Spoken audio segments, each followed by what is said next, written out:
Joining me now, I have the head of petroleum analysis for GasBuddy.com, Patrick Haan. Patrick, it's always good to have you. So Spirit Airlines, the first to fall here, but other major airlines have been raising costs to help absorb the higher price of jet fuel. You've got things like baggage fees, fuel surcharges. Some are even cutting flights altogether. What do you see coming next for the airline industry moving forward?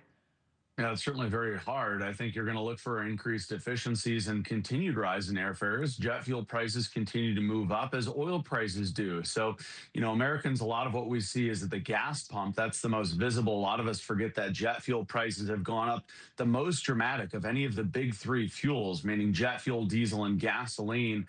Gasoline has actually seen the smallest increase, although it caught up now to diesel, and jet fuel is still the fuel that's very elusive. A lot of the reason for that is that out of a barrel of oil, only about 9% of it gets turned into jet fuel. So consider that. I do think airfares could go up. I mean, bag fees could even go up higher as well. So whatever airlines can do right now, you're talking about them looking at just about everything. And it's just regional as well. Depending on where an airline flies, there could be hundreds of thousands of dollars in difference operating on a daily basis. You talk about Denver, Chicago, San Francisco. All three of these airports have dramatically different jet fuel prices.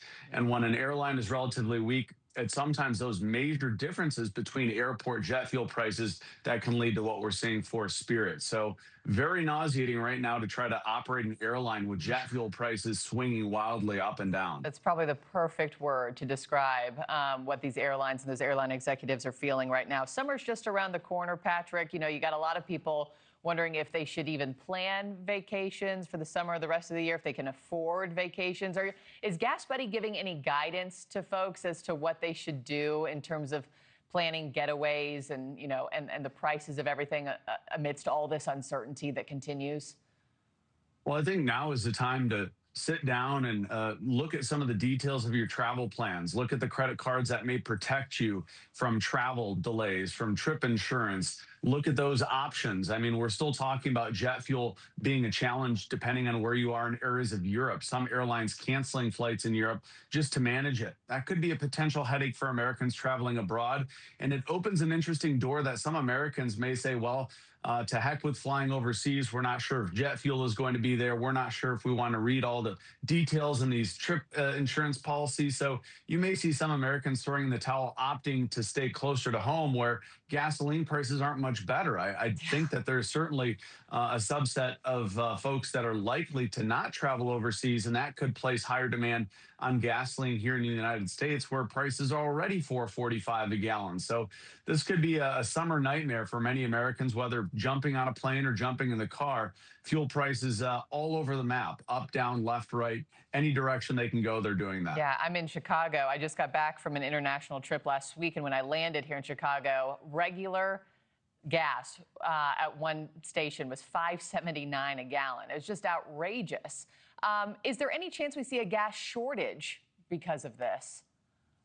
Well, I think what you'll just see for now is more sticker shock. Now, I do think the West Coast is a little bit challenged, less so on gasoline, but more so on potentially jet fuel. Again, because of the nature of refining oil, 45% of what comes out of that barrel of oil is gasoline. But the West Coast could have some unique challenges, and a lot of that ties into California's shutdown of two major refineries in the last year. These refineries quit, they threw in the towel, and now California is going to have to import gasoline, diesel, and jet fuel from countries overseas. The very countries most impacted by the strait are the countries that California is now relying on to make ends meet. California is certainly a state to watch, especially with its unique requirements for CARB-mandated fuel, but I think the rest of the country is somewhat insulated.